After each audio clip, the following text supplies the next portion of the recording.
Le livre du ciel, tome 35, In voluntate Dei. Ma douce vie, mon très grand bien, Jésus, viens à mon aide. Ma petitesse et ma misère sont si grandes que je ressens le besoin extrême de sentir en moi ta vie palpitante et amoureuse. Sinon, je me sens incapable de te dire même un petit « je t'aime ». Je t'en prie, ne me laisse pas seule, puisque la tâche d'écrire sur la divine volonté est entièrement la tienne.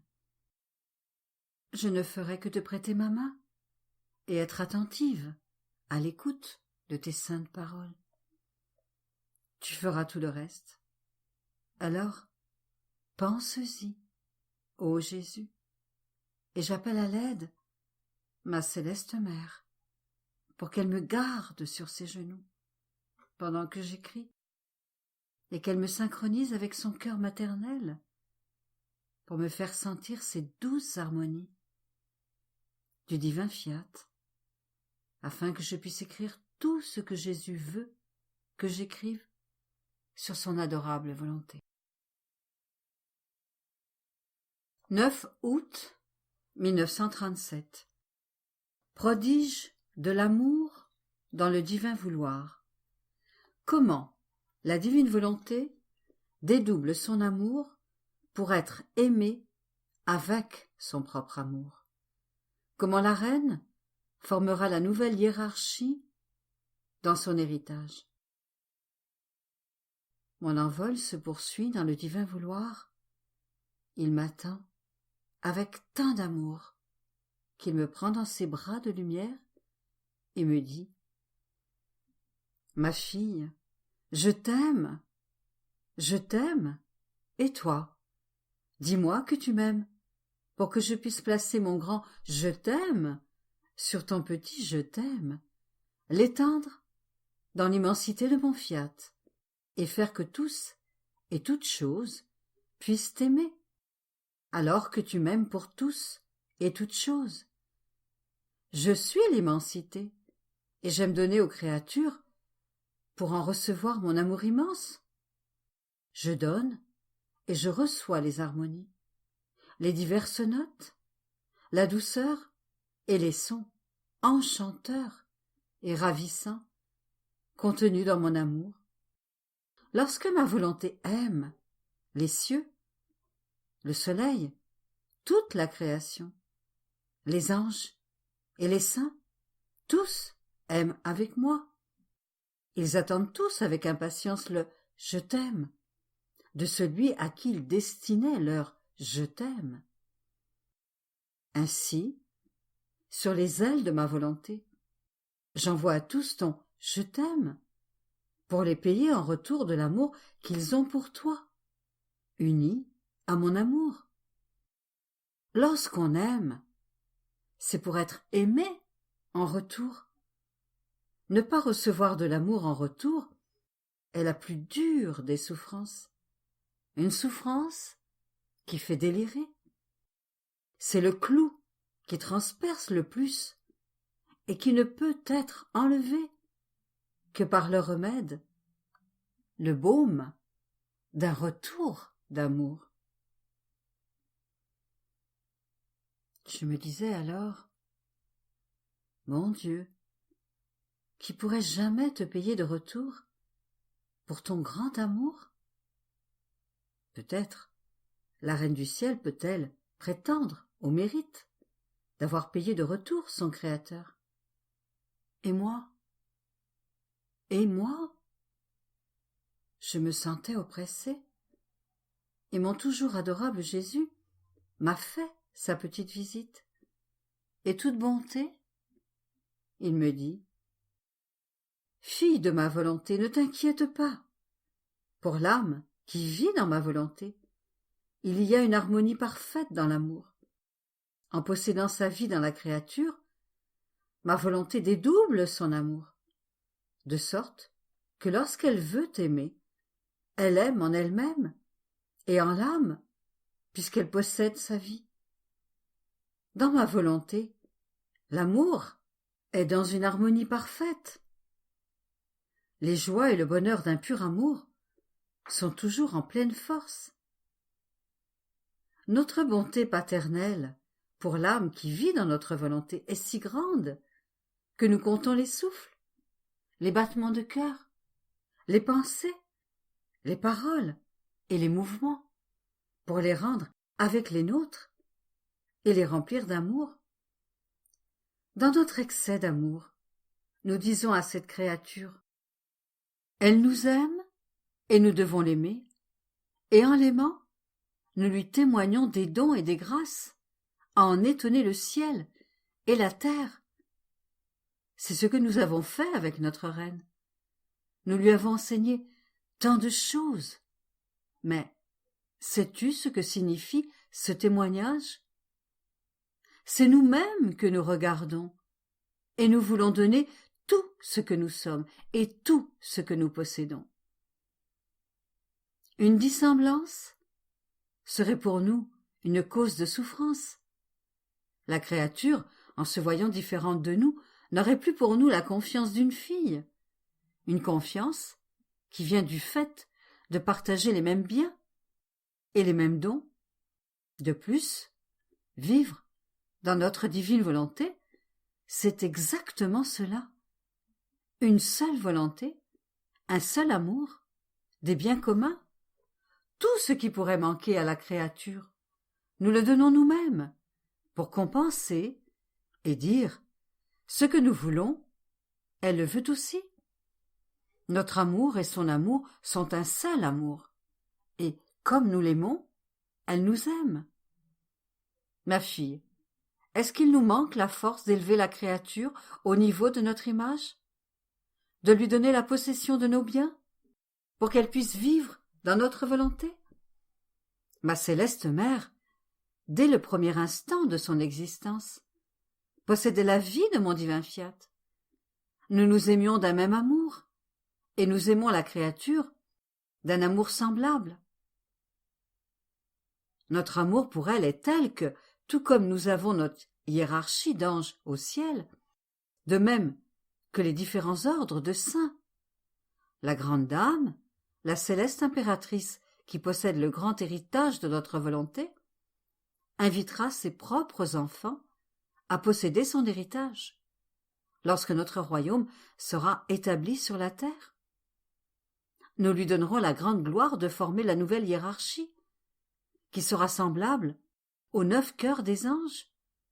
Elle aura le cœur des séraphins, des chérubins, etc., ainsi que le nouvel ordre des saints qui vivaient dans son héritage. Elle les aura formés sur la terre et les emmènera au ciel, en s'entourant de la nouvelle hiérarchie, celle des nouveau-nés dans le divin fiat, nés dans son propre amour, ceux qui vivaient dans son héritage. Ce sera l'accomplissement de l'œuvre de la création, notre consummatum est. Nous aurons le royaume de notre volonté parmi les créatures grâce à l'héritier céleste qui a voulu donner sa vie pour chacune d'elles, pour que son règne arrive. Combien nous serons glorifiés et heureux lorsque la reine souveraine aura sa propre hiérarchie, tout comme nous avons la nôtre, bien plus encore, puisque notre hiérarchie sera également la sienne, et que la sienne sera la nôtre, car tout ce qui est fait dans notre volonté est inséparable. Si tu savais combien cette céleste reine aime les âmes, image fidèle de son Créateur, elle trouve en elle-même les mères d'amour, de grâce, de sainteté, de beauté et de lumière. Elle regarde alors les créatures et veut se donner tout entière, avec toutes ses mères, pour que les créatures puissent avoir leur maman, avec toutes ses richesses. C'est pour elle une grande douleur que de voir ses enfants si pauvres, alors que leur mère est si riche.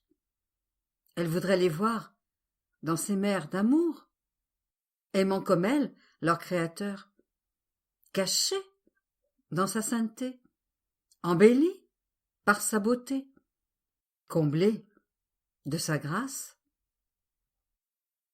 Mais, comme elle ne les y voit pas, si elle n'était pas dans un état de gloire où les souffrances n'ont pas de place, elle mourrait de douleur pour chaque créature qui ne vit pas dans la divine volonté. Par conséquent, elle prie sans cesse, elle met toutes ses mères dans ses prières pour supplier que la divine volonté soit faite sur la terre comme au ciel. Notre amour est si grand que par la vertu de notre volonté, elle se dédouble en chaque créature pour préparer l'intérieur de son âme, la synchroniser avec son cœur maternel, en la serrant dans ses bras pour la disposer à recevoir la vie du divin fiat. Oh, combien elle prie en chaque cœur notre adorable majesté, en disant « Hâte-toi, je ne peux plus contenir mon amour. Je veux voir mes enfants vivre avec moi dans cette divine volonté qui forme toute ma gloire, ma richesse, mon grand héritage. Fais-moi confiance. Je saurai comment défendre mes enfants.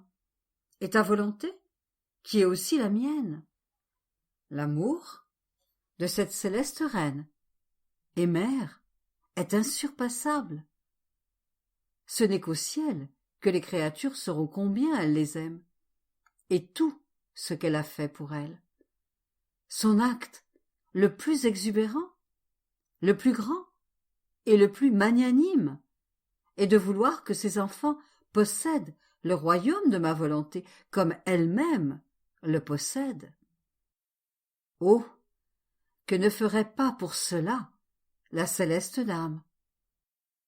Toi aussi, unis à elle, prie pour un dessein aussi saint. 15 août 1937. L'Empire des actes accomplis dans la divine volonté. Dieu est à la tête des actes de l'âme qui vit dans la divine volonté. Mon envol continue dans le divin vouloir, mais ces surprises sont toujours nouvelles, investies d'un amour qui fait notre ravissement et laisse débordant d'une joie telle que l'on voudrait rester caché en lui, sans jamais le quitter. Oh, adorable volonté! Combien je voudrais que tous te connaissent, pour t'aimer et le laisser régner, et se laisser prendre dans ton filet d'amour. Je pensais cela lorsque mon doux Jésus rendit visite à ma petite âme, et toute bonté, il me dit « Petite fille de ma volonté, les surprises, les nouveautés, les secrets et les attirances de ma volonté sont innombrables. Celle qui veut y entrer en demeure renouvelée et magnétisée dans la mesure où elle ne veut plus en sortir. Elle ressent son empire divin et le baume céleste qui, en changeant sa nature, l'élève à une vie nouvelle. Tu dois savoir que la divine volonté accorde tant de pouvoir à la créature qu'elle ressent son empire même dans ses plus petits actes. Si elle aime, elle ressent l'empire de son amour. Si elle parle, elle ressent sa force créatrice. Si elle travaille, elle ressent l'empire et la vertu de ses œuvres qui l'entourent et apportent cette volonté à chaque cœur pour la faire régner et dominer en lui. Notre volonté sent son propre empire dans l'acte de la créature et se sent forcée de donner ce que la créature veut dans cet acte. Si elle veut aimer, elle nous fait aimer dans cet acte et elle obtient pour nous de l'amour. Si elle veut que notre volonté règne, elle nous amène par son propre empire au point de prier que tous puissent recevoir notre volonté. Un acte dans notre volonté, ne s'arrête jamais. Il nous dit « Je suis votre acte. Vous devez me donner ce que je veux. » On peut dire qu'il prend le contrôle sur notre puissance, la dédouble et la multiplie. La créature, bien qu'elle nous implore, ne demande pas, mais prend tout ce que veut son acte. D'autant plus que dans notre volonté, nous ne voulons pas qu'un acte soit différent de nos propres actes. Par conséquent, nous nous laissons régir et dominer. Puis, Jésus garda le silence. Je suis incapable d'exprimer ce que je ressentais. Mon esprit était si magnétisé par ces paroles et investi par son empire que je voulais donner ma vie pour que tout le monde le connaisse. Et mon bien-aimé Jésus reprit. Ma fille, il n'y a pas de quoi être surprise. Tout ce que je te dis est pure vérité. Ma volonté est tout et peut faire toute chose. Ne pas mettre dans notre propre condition celle qui vit dans notre volonté, cela n'est pas de notre être suprême. La créature, qui peut tout au plus nous voir dans ce qui est naturel, lorsqu'elle vit dans notre volonté, se reconnaît elle-même comme grâce, participation et expression de notre amour et de notre volonté. Et c'est ainsi que ma volonté veut que la créature soit. Par conséquent, nous voulons qu'elle vive dans notre vouloir, afin que ses actes et les nôtres puissent être fusionnés et résonner d'un seul timbre, d'une seule valeur, d'un seul amour. Nous ne pouvons ni ne voulons résister à un de nos actes. De plus, tu dois savoir que la vie dans notre volonté est unité, au point que si la créature aime, Dieu est toujours à la tête de son amour. Ainsi, son amour et celui de la créature sont un seul amour. Si la créature pense, Dieu est à la tête de ses pensées. Si elle parle, Dieu est à la source de ses paroles. Si elle travaille, Dieu est le premier acteur, opérant dans ses œuvres. Si elle marche, Dieu conduit ses pas. La vie dans ma volonté n'est rien d'autre que la vie de la créature en Dieu et la vie de Dieu en elle. Il nous est impossible de laisser notre amour, notre puissance et nos actes en dehors de l'âme qui vit dans notre volonté. Si la volonté est une, tout le reste va de soi. Unité de l'amour, unité des œuvres, unité de choses.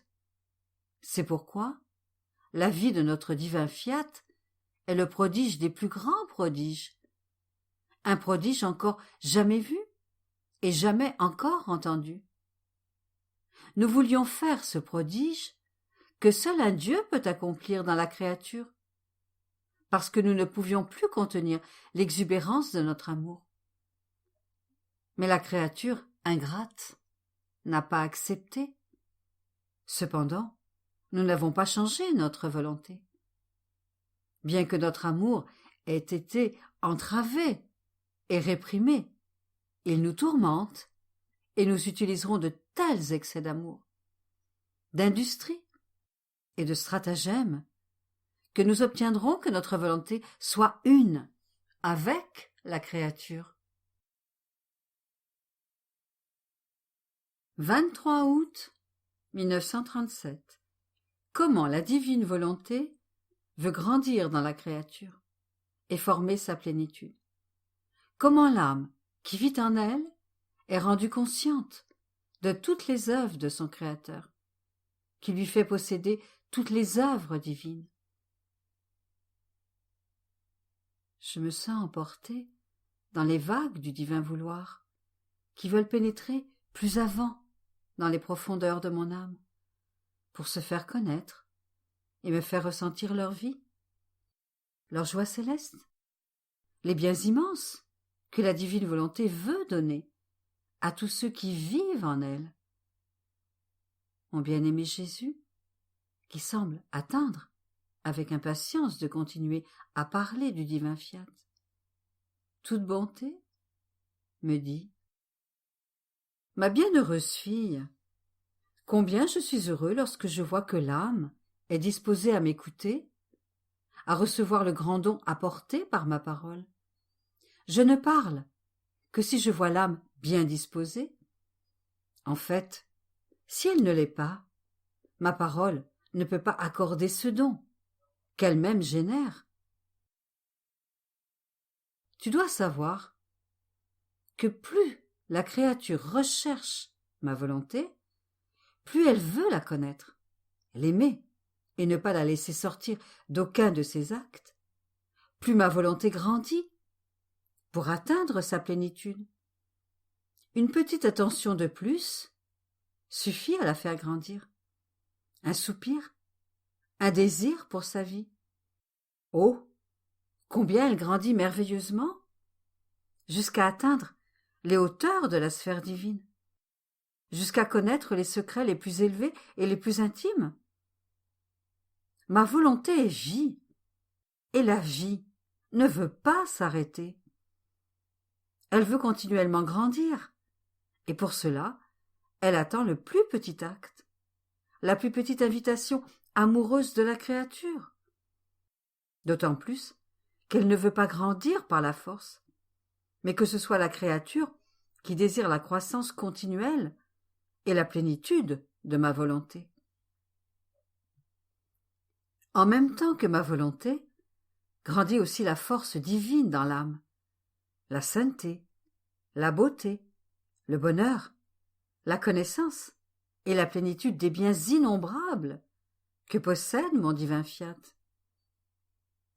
Tu vois ainsi tout ce que peut signifier un acte additionnel, un soupir, un désir, un appel à ma volonté. Cela signifie acquérir davantage de force divine. C'est être embelli à tel point que nous en sommes nous-mêmes ravis. Nous la regardons sans cesse, et nous reconnaissons en elle notre force et notre bonté, et combien alors nous l'aimons.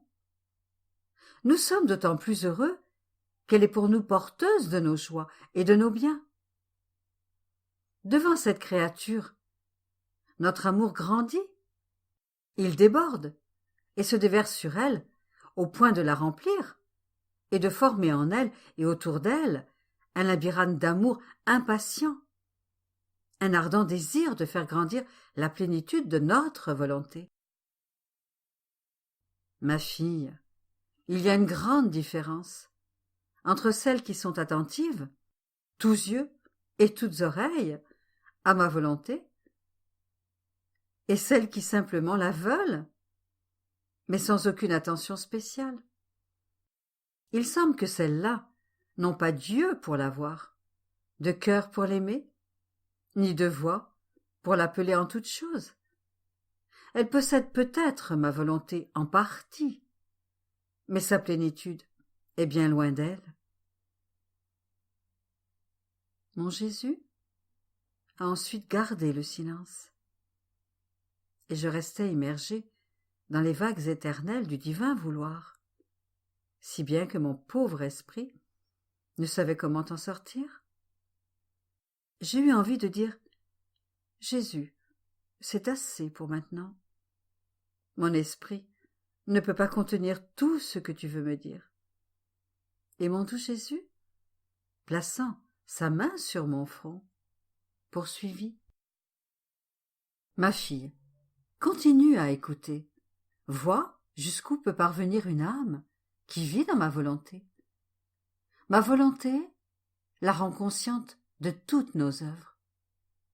Notre être suprême maintient continuellement ses œuvres en action. Pour nous, le passé et l'avenir n'existent pas.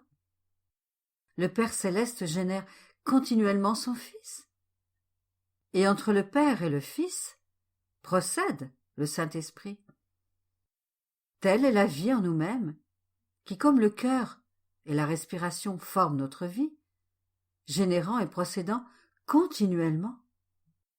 Autrement, il nous manquerait la vie de la même manière que la vie manquerait à la créature, si son cœur ne battait pas, et si elle ne respirait pas continuellement. Dans cette génération et procession continuelle, nous formons des joies, des bonheurs et des satisfactions immenses et si grandes que nous sommes incapables de les contenir en nous-mêmes. Elles débordent et forment la joie et le bonheur du ciel tout entier. C'est de ces biens immenses, produits par la génération continuelle du Verbe et par la procession du Saint-Esprit, que sont sorties la somptuosité et la magnificence du moteur de la création tout entière. La création de l'homme, la conception de la Vierge Immaculée et la descente du Verbe sur la terre. Tout cela, et bien plus encore, est toujours en action dans notre être divin. En action comme le Père qui génère le Fils et la procession du Saint-Esprit. Celle qui vit dans notre volonté est spectatrice de ces prodiges divins. Elle se sent recevoir continuellement le Fils généré par le Père et le Saint-Esprit qui toujours procède. Oh, combien de joie, d'amour et de grâce elle reçoit! Elle nous donne la gloire que nous générons toujours dans notre volonté. Et elle trouve la création tout entière en action. Nous accordons de droit à cette créature tous les biens de la création. Elle est la première glorificatrice de tout ce que nous avons créé. Elle trouve en action la Vierge conçue, ses mères d'amour, toute sa vie. La Vierge lui donne la possession de tout, et cette créature prend tout en nous glorifiant pour le grand bien que nous avons fait lorsque nous avons créé cette céleste créature. Elle trouve en action la descente du Verbe, sa naissance, ses pleurs, sa vie palpitante, et aussi ses souffrances. Nous lui donnons la possession de tout, et elle prend tout. Elle nous glorifie, et elle nous aime pour toutes les créatures, et pour toutes choses. Dans notre volonté, la créature peut dire « Tout est à moi », et Dieu lui-même, ainsi que la divine volonté. Par conséquent, elle ressent le devoir de nous glorifier et de nous aimer en chaque chose et en chaque créature. Il nous est impossible de ne pas donner à celle qui vit dans notre volonté ce que nous avons fait et que nous continuons à faire. Notre amour ne le supporterait pas. Il nous ferait souffrir, d'autant plus que nous ne perdons rien en donnant. Au contraire, nous nous sentons plus glorifiés et ravis si la créature vit avec nous, consciente de toutes nos œuvres et les possédant toutes. Pouvoir dire « Tout ce qui est à nous est à toi » constitue notre plus grand bonheur. La désunion n'apporte jamais aucun bien. Le tien et le mien brisent l'amour et produisent le malheur. Dans notre volonté, la désunion n'existe pas, ni le tien et le mien, car tout est en parfaite harmonie. 29 août 1937. Comment Dieu veut voir sa vie dans l'âme qui vit dans sa volonté, au point de devenir son modèle. Les dons que Dieu accorde à sa créature. L'espace de la volonté humaine. Une chambre divine pour les merveilles de Dieu. Mon vol dans le divin vouloir continue. Ses attirances et ses charmes deviennent plus insistants. Son désir de vivre dans l'âme est tel qu'il emprunte tantôt l'attitude de la prière, tantôt de la supplication, tantôt celui de la promesse, au point de promettre à la créature des dons nouveaux, plus merveilleux et inattendus, si elle le laisse régner. Seules des ingrates pourraient résister à autant d'attention. Mon esprit était envahi par toutes les supplications et tous les soupirs du divin fiat, lorsque mon doux Jésus, ma chère vie, est revenu me faire une petite visite. Et comme s'il voulait déverser tout son amour, toute bonté, il me dit: « Ma bienheureuse fille, si tu savais dans quel labyrinthe d'amour nous sommes placés par celles qui ne vivent pas dans notre volonté. Je peux dire que pour chacun des actes qu'elles accomplissent, chaque parole, pensée, battement de cœur, chaque souffle que nous ne voyons pas couler dans notre volonté, la vie de notre volonté et de notre amour demeure réprimée. Notre volonté en ressent tant de peine qu'elle éclate en sanglots, elle gémit et soupire, parce qu'elle ne trouve pas sa vie, ses actes, ses battements de cœur, ses paroles et la sainteté de notre intelligence dans la créature. Elle se sent mise de côté et comme rejetée de l'intérieur de la créature et de tout ce qu'elle fait. Elle sent que son amour est étouffé et que ses bras sont liés, incapables d'œuvrer dans la créature. Ma fille, quelle douleur! Pouvoir donner la vie et ne pas la donner. Pouvoir parler avec des paroles humaines et en être réduit au silence, parce que la créature ne lui laisse aucune place dans ses paroles. Pouvoir aimer avec notre amour dans son cœur et ne pas trouver d'endroit où le mettre. Oh, combien notre amour demeure entravé, presque sans vie, parce que la créature ne vit pas dans notre volonté. Tu dois savoir que lorsque l'âme agit dans notre divine volonté, Dieu devient son modèle, et l'acte devient le matériau nécessaire pour recevoir le divin modèle. Par conséquent, notre bonté plus que paternelle est toute attentive pour voir ce que fait l'âme qui vit dans notre volonté. Si elle s'apprête à penser, à parler ou à travailler, notre volonté scelle en elle le modèle de sa sagesse, le modèle de sa parole créatrice et la sainteté de ses œuvres. Notre amour est tel que nous voulons devenir la vie de sa vie, le cœur de son cœur et l'amour de son amour. Notre désir d'amour est tel que nous voulons faire d'elle notre image. Nous ne pouvons obtenir cela qu'avec celle qui vit dans notre volonté, car il ne lui manque pas alors le matériau dont nous avons besoin pour réaliser notre image. Après quoi, Jésus poursuivit en insistant beaucoup. Ma fille, notre amour est si grand que nous ne faisons rien d'autre que d'accorder des dons à la créature. Le premier don a été la création tout entière. Puis, ce fut la création de l'homme. Combien de dons n'a-t-il pas reçus? Le don d'intelligence, dans lequel nous avons placé le modèle, l'image de notre très sainte Trinité. La vue, l'ouïe, la parole sont des dons que nous lui avons accordés.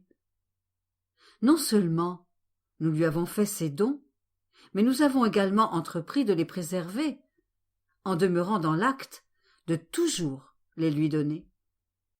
Notre amour consiste à faire un don de telle sorte que nous ne nous en détachons pas.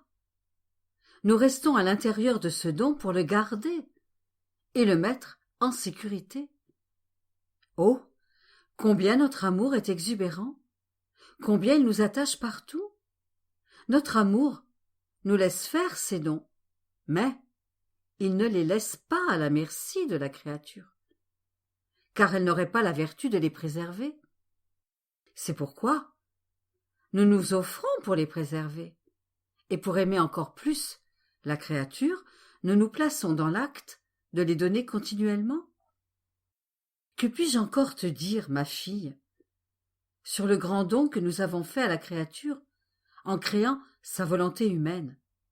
En premier, nous avons créé l'espace, puis le ciel, les étoiles, le soleil, l'air et le vent, etc. Cet espace devait me servir à la création de toutes les autres œuvres. Ce ne serait pas une œuvre digne de notre sagesse que de créer les choses sans avoir l'espace où les placer.